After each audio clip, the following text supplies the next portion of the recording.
I've been wanting to do a trading video on adjusting a zero data expiration trade for quite a while now, and quite frankly haven't done one because it just seems overwhelming.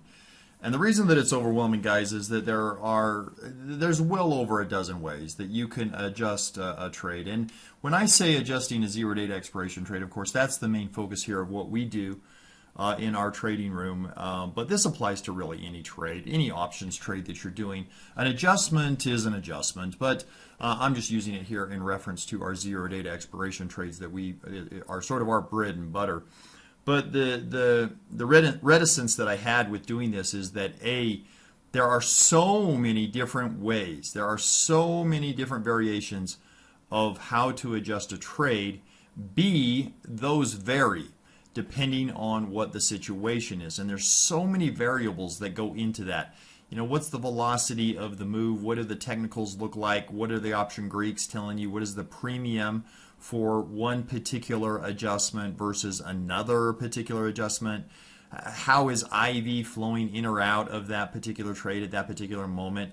There's just so many different variables that it's impossible to give what people really want, which is, hey, just show me what the best adjustment is. I just want the best one, right?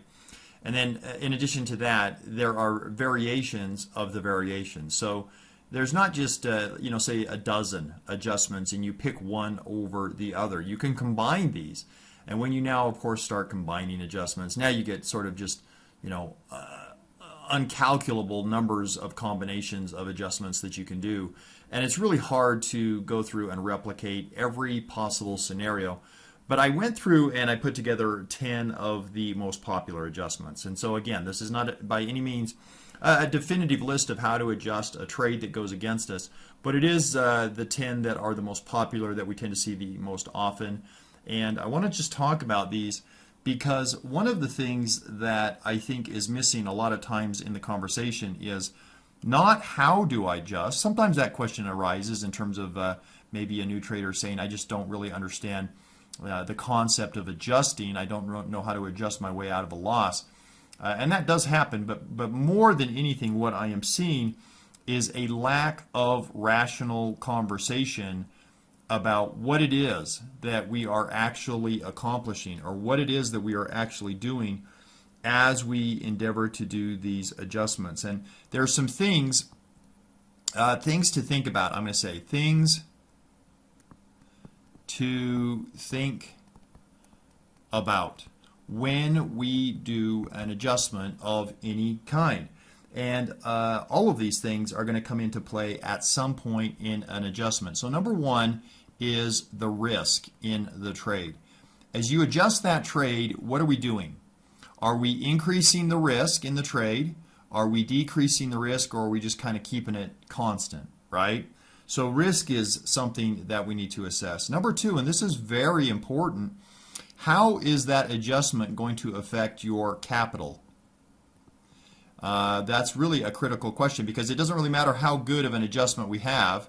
If we can't adjust that trade, then because we don't have enough dry powder, then that's a problem, right? So is it going to increase our capital requirements? Is it going to decrease them, or is it going to keep them the same? The other thing that we need to think about as well as we're doing this is time. So you've all heard the phrase time is money. Boy, that's absolutely true in the world of trading. I've seen people that from time to time will, proudly show me their trade that they put together. It went against them. They started losing money. They adjusted, and now they're finally showing a profit on that trade. And I just say, well, that's fantastic. It looks like you adjusted that trade for 6 months and made $50, right? So congratulations, you're in the green. You made a profit.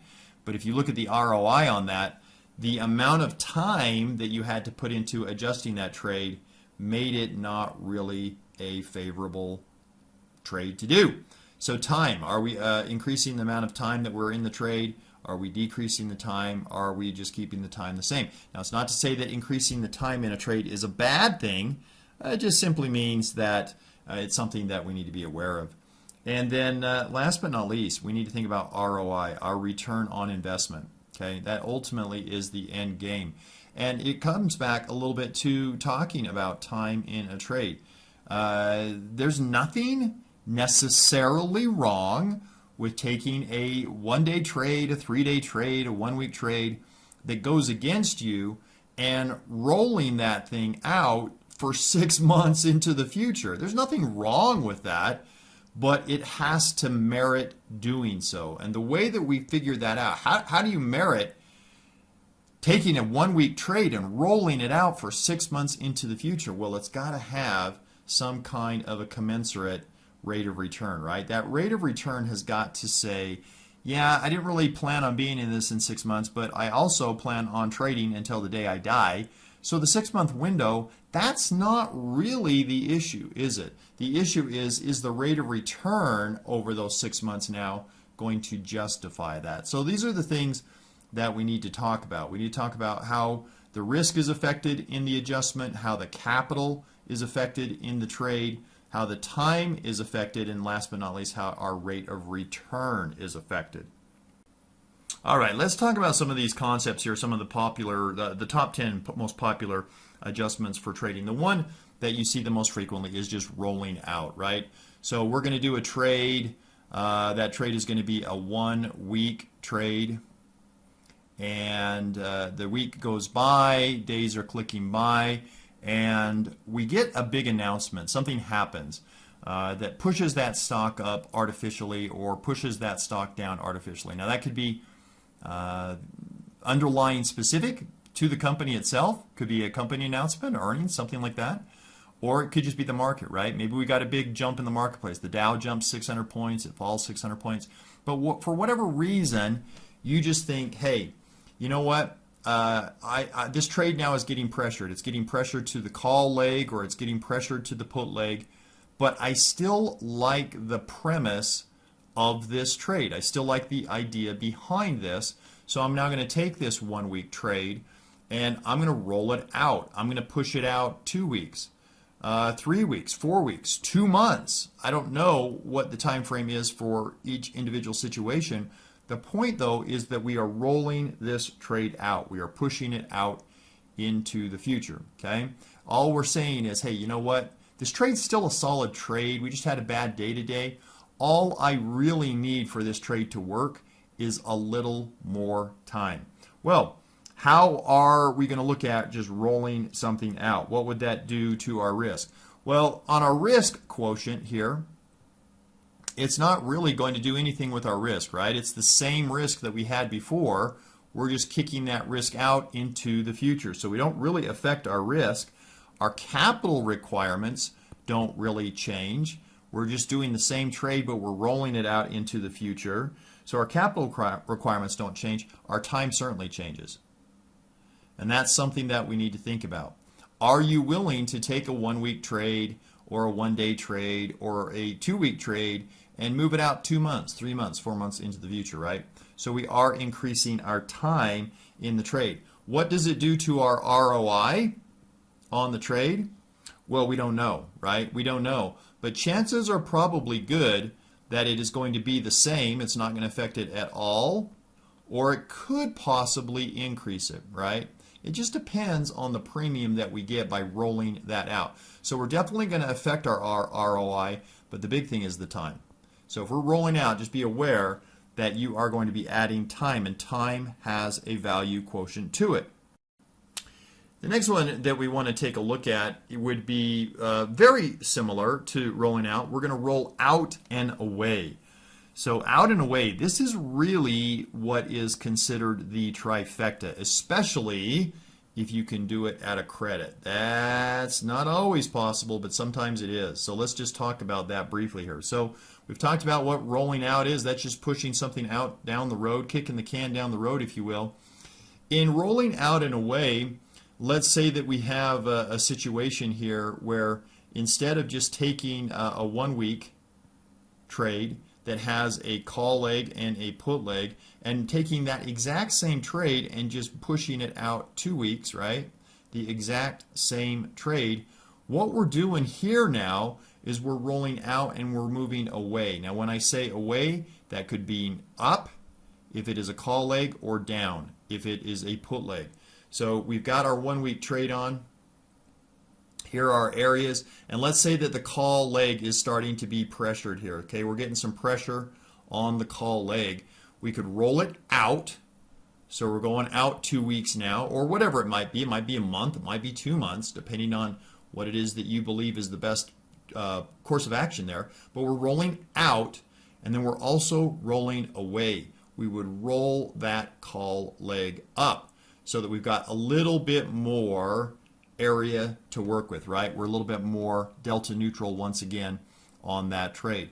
Now, the trifecta here, guys, when you have a trade that goes against you, this trade right here, rolling out and away, it can be the best bang for your buck adjustment if you can hit what we call the trifecta, okay?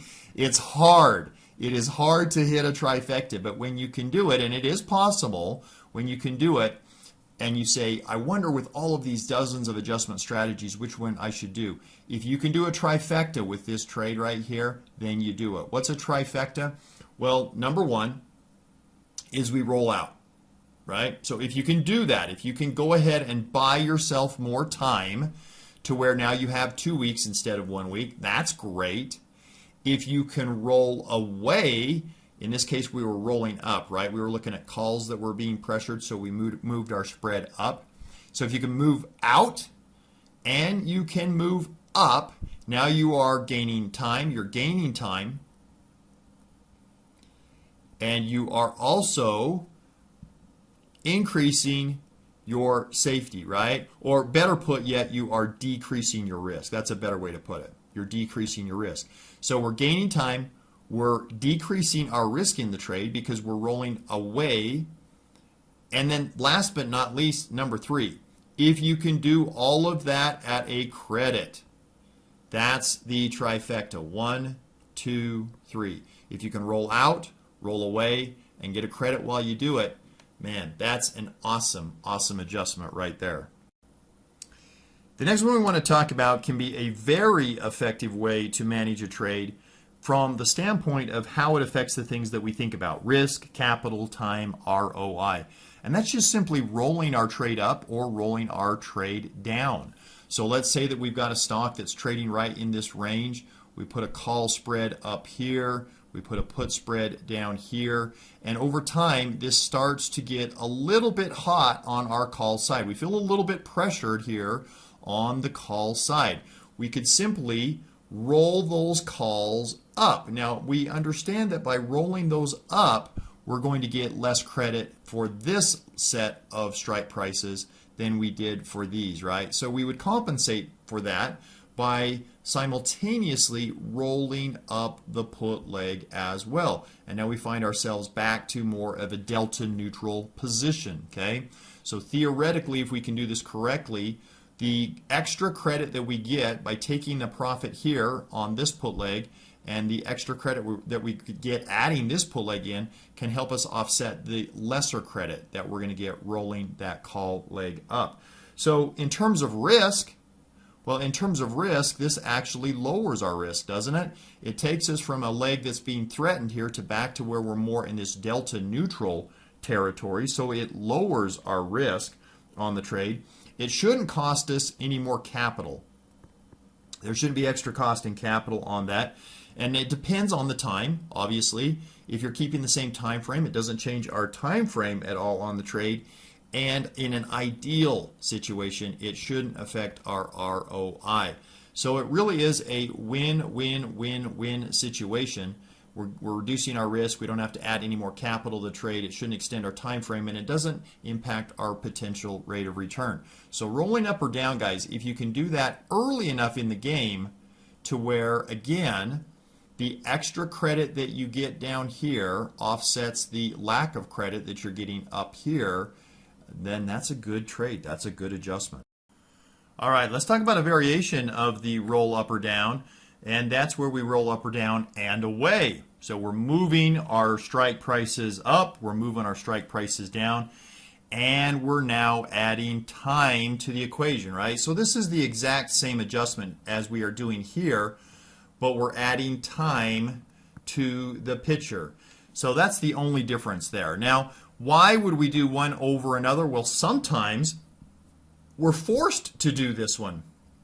rather than simply rolling up or down, because by keeping the same expiration, maybe we can't get the premiums that we need to do it at a credit, or it just doesn't make sense from a financial standpoint, an ROI standpoint. If you still like the trade, you still like the premium potential that you can get out of the trade, you just need to maybe adjust it a little bit, right? You need to maybe get a little bit more delta neutral. You could add time to that same equation. You could roll your legs up or down, but you could do it at a farther out expiration date. The next two adjustments are very interesting ones, and they're more offensive in nature. You'll find that most adjustments are defensive in nature. We're trying to defend against a trade that is going against us. We're trying to defend against a loss. Sometimes it becomes more about stopping or minimizing the loss than it really does about making money. So that's a defensive nature type adjustment. There are, however, offensive type adjustments, and this is an interesting analogy or metaphor that I always use. I watch my son, my 16-year-old son. He does karate. He's a third-degree black belt. He's been doing karate since he's 5 years old, so he's been at this for 11 years now. And you guys know with martial arts, you've seen the videos, that a lot of that is teaching you how to use your opponent's strengths against them. Theoretically, the bigger your opponent is, the stronger your opponent is, the easier they can be to defeat, because you can use effectively their strength and their power against them, right? And that's kind of what we're wanting to do here. A lot of adjusting is trying to stick our finger in the leaking dam, so to speak. We're trying to band-aid these trades just to get them to nurse through to expiration date and hopefully come out on the green side of the trade. These trades right here, these adjustments that we're going to talk about, these two adjustments are very offensive in nature, and they actually have the ability to increase your profit potential on a trade that is going against you or not working. And so the first variation of this is to simply pull the short leg of the trade and leave the long leg in place. So again, let's say that we have an iron condor here that it has two spreads obviously involved in it. Stock's moving along here. We've sold, that's not a very straight line, but you get the idea. We've sold a call spread up here. We've sold a put spread down here. And everything looks hunky-dory here, and then we get some crazy announcement. You know, we had a weather pattern in the world that for some crazy reason wiped out the entire COVID-19 virus. It's gone from the face of the earth now, right? Or who knows what kind of crazy thing has taken place, and it's driven this market into a frenzy. And so our underlying now is absolutely just taking off like a rocket place. And this is where these types of trades that I'm going to show you here, this is where they come into play. This is a trade where or an adjustment rather, that we're looking to do when we have a lot of velocity, a lot of ferocity going into our stock. It's not when our stock is just kind of slowly meandering its way up to threatening one of our legs. This is when we are in a dire situation, because what's happening here is this stock is getting ready here to not only blow through our short leg of the trade, which is right here, it's getting ready to blow through our long leg of the trade as well, right? And that would be a max loss on the trade. So the idea of pulling your short leg on the trade is, listen, we're not going to roll out, we're not going to try to roll away, we're not going to move our strike prices up or down, because A, we don't either have the time to do so, or it's not going to be able to be done at a reasonable price. What we're going to do, guys, we're just going to pull. We're going to pull that short leg. Now, more times than not, depending on your margin requirements, you're going to have to pull both your short leg on the call side and your short leg on the put side, unless you've got a lot of dry powder sitting in there, because that's really going to alter your margin requirements in your trade if you just pull one side of that. That's okay. Remember that you're going to be pulling this at a huge win, right? This is going to be a massive winner for us. So you're going to pull that, and that's going to allow you to be able to get the margin release to pull your short leg on the threatened side. That's the risk of your trade. The trade risk in these spreads is on the short leg. That's where the risk exists, right? So we pull that short leg. You're going to take a loss on it. The profit that we get down here on our winning put leg is not going to be anywhere near enough to offset the loss that we're going to get up here on the call leg. But the idea is that we have identified this correctly. We now have just the long leg in place, and this thing keeps powering up, powering up.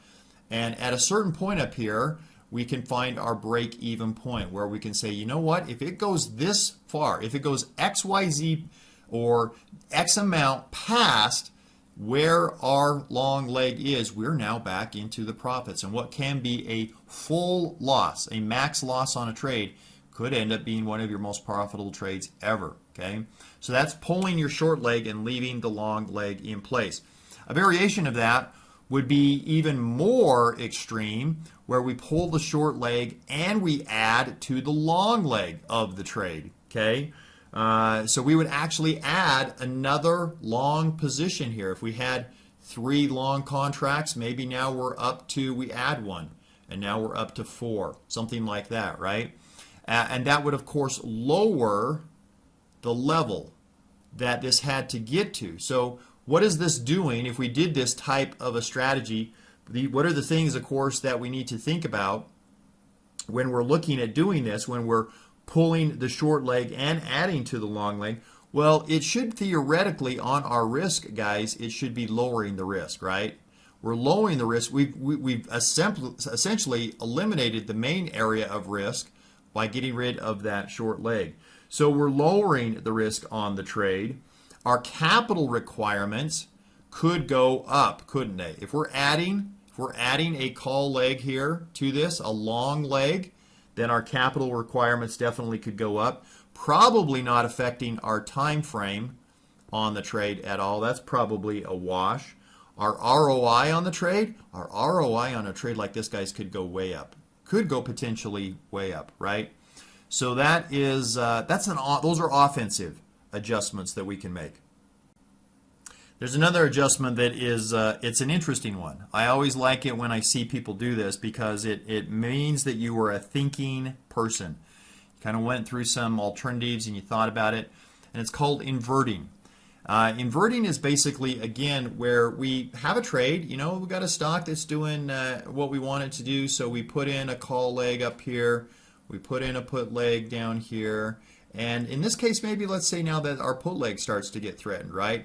And again, this would be an example of a trade that is starting to move too quickly to generally defend. It just is moving too quickly.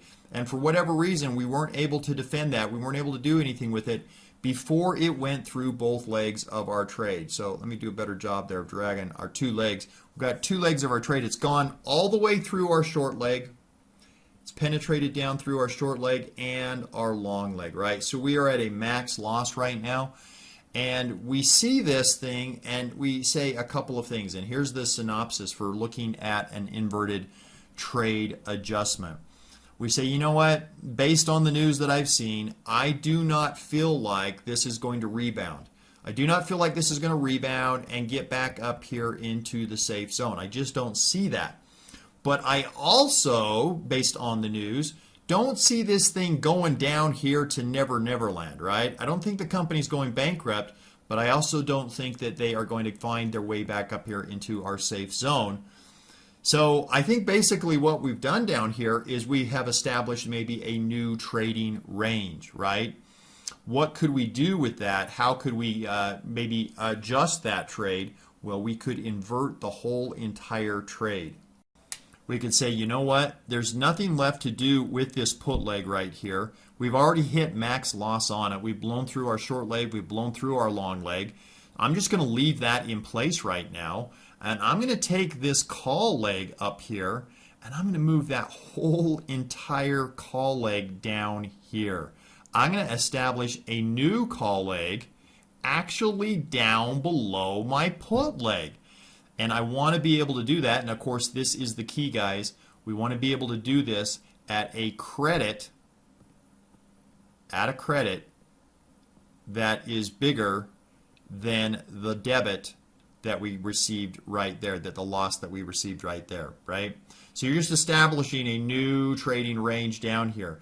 And then once you do that, you could actually have the opportunity down the road to actually put in another put leg as well. You'd have to pull that one, obviously. So that's inverting a trade. That, again, would be for a very, very aggressive move that we take, because number one, what does that do on your risk? Well, by moving that leg down there, we're increasing our risk. But it could be done at a zero capital addition to the trade, depending again on the credits that you received. In addition to the capital, the time frame could be the same. We may not need to change the time on the trade, and the ROI could go up. So that would be inverting a trade. In addition to inverting trades, there are obviously other things that we can do, and delta hedging is one of the most powerful. It is one of the most sophisticated. It is the adjustment that when you see it done, if you are a knowledgeable trader, you tip your hat to the individual that did it, because you know, just simply based on their work, that they're probably pretty sharp traders, right? Delta hedging is really the ultimate way to manage a credit trade. And delta hedging is just simply trying to keep that trade as delta neutral as possible. And so again, let's say that we have a contract in place here. We've sold some calls up here, a call spread. We've sold a put spread down here. Our stock is doing its thing. And all of a sudden it starts to push up just a little bit to where we're pressured up here. This is a trade that we want to do very, very, very early in the process. Okay, let's say that maybe we brought in $1,000 of credit up here on the top leg, and maybe $1,000 of credit on the bottom leg. So we've got $2,000 of credit in this trade. What we would essentially do, guys, is start buying insurance protection. So we would take some of this money, of this $2,000, maybe we would take $800 of it, right? So instead of $2,000 now as a potential profit, well, now we're down to $1,200, because we're going to take $800 of it and we're going to spend it. We're going to spend it on buying a long call. We're going to either buy a long call up here, or if it were trending down this way, of course, we would buy a long put. Now, I like to call this trade the dragonfly. If you're not familiar with the dragonfly trade, this is a variation of the iron condor. I believe it is an improved version of the iron condor. If you're not familiar with the dragonfly, check out some of the videos in my archive. We're going to do another more extensive video on a dragonfly at a later date here. But there is some information there in the archives if you check that out. But that would be delta hedging with long contracts. We're actually taking some of the credit that we received from selling these spreads, and we're using it to purchase a long call or purchase a long put. That acts just as a little bit of a buffer, a little bit of insurance protection against our trade going against us. So what would that do? Well, on risk, of course, that's going to decrease our risk. That dramatically decreases our risk. It does increase our capital requirements, right? Because you're going to take some of that money and you're going to go spend it, but it does increase those capital requirements. It, on time, may not affect the time of the trade unless, of course, we're rolling that trade out. And then ROI, guys, this can actually increase. This can actually increase the R.O.I. It might not have any effect on it at all. It might lower it because we're spending money. But depending on how the trade works out, it could do either of those. So that's sort of a neutral aspect to this. The real key with that is reducing your risk. The next adjustment that I want to show you can work masterfully. It's one of my favorite adjustments. It does get messy. It can get messy if you're doing this over any extended period of time. Oh, but I love it. I just love this trade. And again, this is very, very, very much, the caveat to this is you got to scale into it. You've got to be able to scale into these trades. If you're putting all of your available capital into any given trade right up front, you probably don't have enough dry powder to do maybe any of these adjustings, right? But some adjustments do require more capital than others. And the one of these that does require capital for sure that I love though is the overlay. I absolutely love the overlay trade. And again, let's say that we have a stock that's doing its thing. We've got a call leg in up here. We've got a put leg in down here. And it starts to fall a little bit. It starts to get a little bit closer to our put leg. And now the losses that we're getting over here, we've got a loss maybe starting to show up here on the put leg. It's not offsetting the wins up here, right? We're making money up here on the top, but we're losing more than we're winning on the bottom. The easy thing to do, guys, is just do an overlay. And that is we come in here and we lay a whole entire new iron condor on top of this one. And if it continues to drop down here, we lay an entire new iron condor on top of that one. And we continue to do that to keep this trade overall delta neutral. Now, what are some of the things to think about with this? With risk, guys, this lowers the risk of the trade. This drops the risk of the trade because we're moving, again, back to a delta neutral position. Capital requirements, boy, it requires a lot more capital, doesn't it? So you got to have a lot of dry powder to be able to do that. Time commitments, it could add time to the trade. Maybe we have to roll out an extra week on some of these to be able to make that work. So it could increase the time frame in the trade, but the ROI, guys, this actually increases your ROI. It makes that better. This is one of my favorite trades, but you've got to have the capital to be able to continue to add to that, right? So those are some of the things to think about on the overlay trade. One of the main adjustments that I do, not daily, but boy, it sure feels like it, at least once a week it feels like, in our zero data expiration trades is an adjustment that is called an unbalance.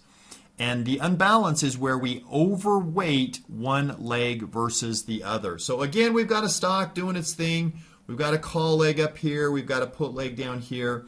And it's just slowly starting to pressure the call leg. Now, the reason that this adjustment right here, putting an unbalanced trade together, works so darn well with zero data expiration strategies is, guys, we're measuring these trades sometimes in hours. Sometimes in hours we're looking at these trades. A lot of times it's minutes, right? It is minutes that we're talking like, I need 30 minutes, I need 20 minutes, I need 45 minutes for this trade to work. These are our zero data expiration trades. They're very, very short term. Obviously, they expire in one day, right?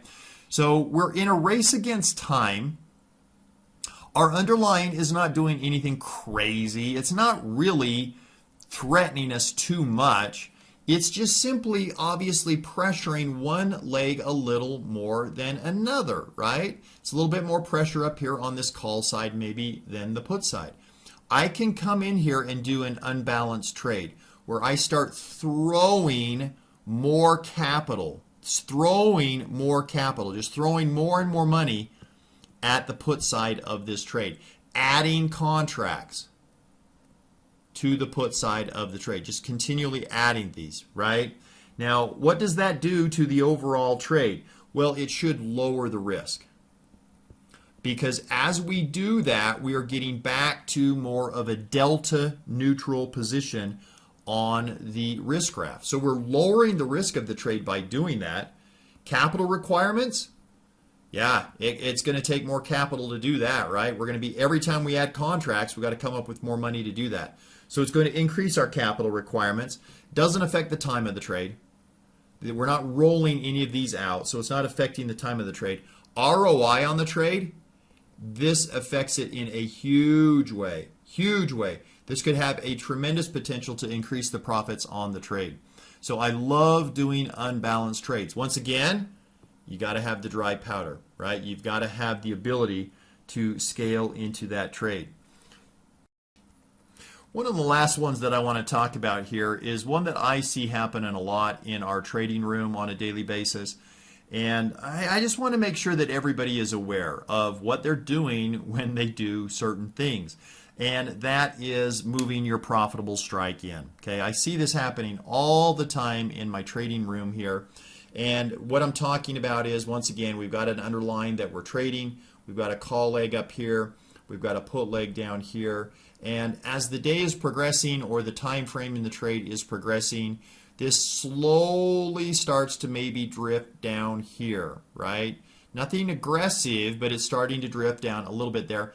The temptation is, listen, I've got a big winner up here, and I'm going to go ahead and cash this winner in, take my profits, and lower that strike price down, lower that spread back down, right? I'm back to delta neutral, right? So that shouldn't be an issue, and I've brought in more credit here by doing that. So by doing that, yes, on my ROI, I am increasing my potential ROI substantially, right? But we are also increasing the risk. And I just want to make sure that everybody is aware of that. That when we put this original trade together, when the original trade was put together right up front, we said that was a acceptable level of risk. Now, for some reason, 1 hour, 2 hour, 4 hours into the trade, you've changed your mind. Now that's no longer an acceptable level of risk. Now this is, right? And you may have merits in believing that, but just be aware that when we move a profitable strike in without, and here's the caveat, without doing something else, okay? If all we're doing is moving that profitable strike in, yeah, we're increasing our ROI. You're also increasing the risk in your trade immensely, okay? So last but not least, guys, I want to, again, push the merits of adjusting trades. And I'll give you a couple quick examples of this. I mean, this is my final plea, guys, really, to just look at scaling into trades appropriately. So number one, if you have not watched my video on scaling into a trade, please watch that first, because if you don't have the dry powder to adjust a trade, then all of this is for naught, right? So number one, learn how to scale into a trade slowly and surely. But number two, grasp the idea, embrace the idea of adjusting losing trades rather than just simply taking the loss.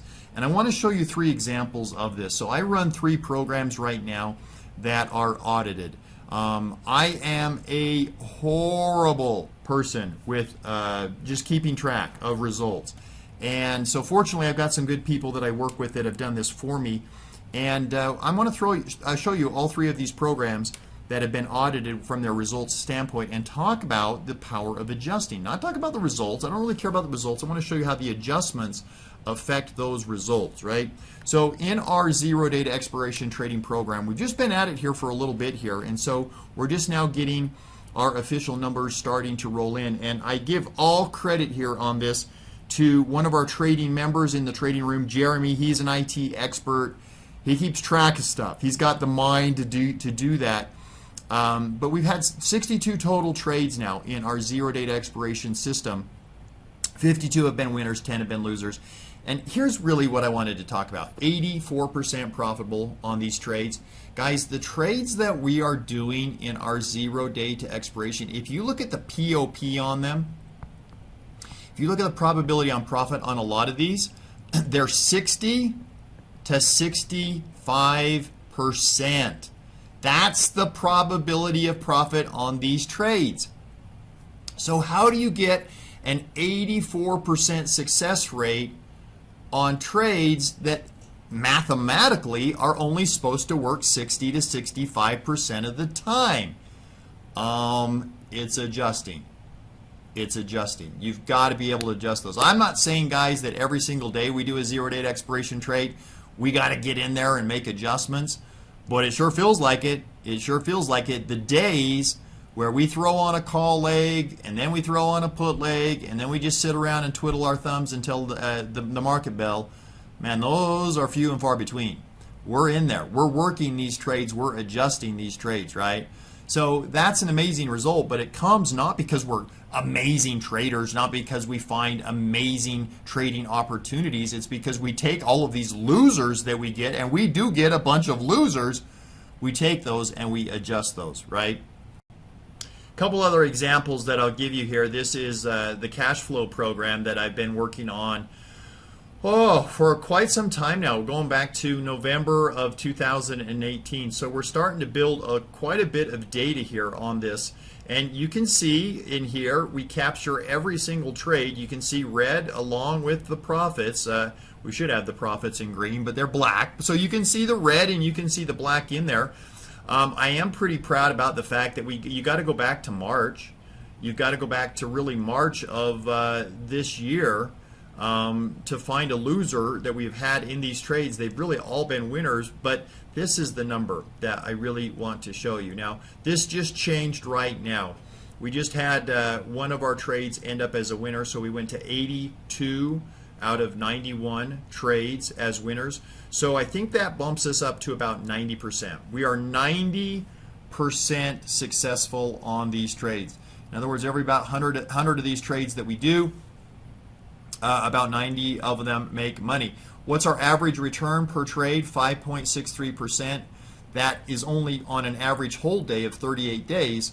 So that annualizes out at over 352% a year. I did not go to math college, but I think 352% a year, 90% win rate, that's pretty good. Here's the point, I guess, that I want to make on this with regards to that. This 90% win rate, whoops, I didn't like that. This 90% win rate that we have, guys, these trades that we're putting together here, these are 75% probability of success trades. How do you get a 90% success rate on trades that should only work 70 to 75% of the time? Well, you know, it's adjustments, right? We've got to adjust. This is even a little bit more impressive now. This is a trade that we build with a proprietary analyst's formula. We use a this is the secret sauce. You don't know what Colonel Sanders puts in his chicken. You don't know what Coke puts in their Coke. This is the same way. We have a pretty proprietary approach to, number one, fundamentally scan for companies that are weak and are ready to turn down. And then number two, technically applying an overlay to them to find opportunities to make money when stocks go down. So this whole entire system, it's called the Crash Speculator, is designed to make money when stocks go down. Well, we started this about a year ago. We're just coming right up now on our 1 year anniversary. And so we've got a few trades in here. We've got 22 trades. We do one every 2 weeks. And you can see in here we've got 22 trades, 0 losses, 22 wins, 100% win rate. 100% win rate. Now, guys, let's be very clear here. I'm pretty sure, I mean, I've been at this for a while. I've been at this for 30 years. I've never seen a system that has a 100% win rate. You know why? Because I don't think it exists. I do not think there is a system that is going to give you win after win after win and never give you a loss. Because in every trade there's risk, right? And risk eventually will rear its ugly head. So how do we do that? How do we get a 100% win rate? Well, you can see right there, we had a big loss on Wayfair, right? We had a huge loss on Wayfair. Relative to what we had put into the trade, that was a big loss. We adjusted, we adjusted, we adjusted. We had to do a bunch of adjustments. You can see the adjustments down here that we had to do. We eventually turned that $1,165 profit into a $598 $1,165 loss. We turned that into almost a $600 profit. So we've adjusted our way out of these losses. That's how we get to a 100% win rate, guys. So again, it's really, really critical that you understand how to adjust a trade. You cannot adjust a trade if you do not have the ability to scale into the trade. So there's my tidbit, guys, on adjusting trades and how we apply it in our zero data expiration trading system.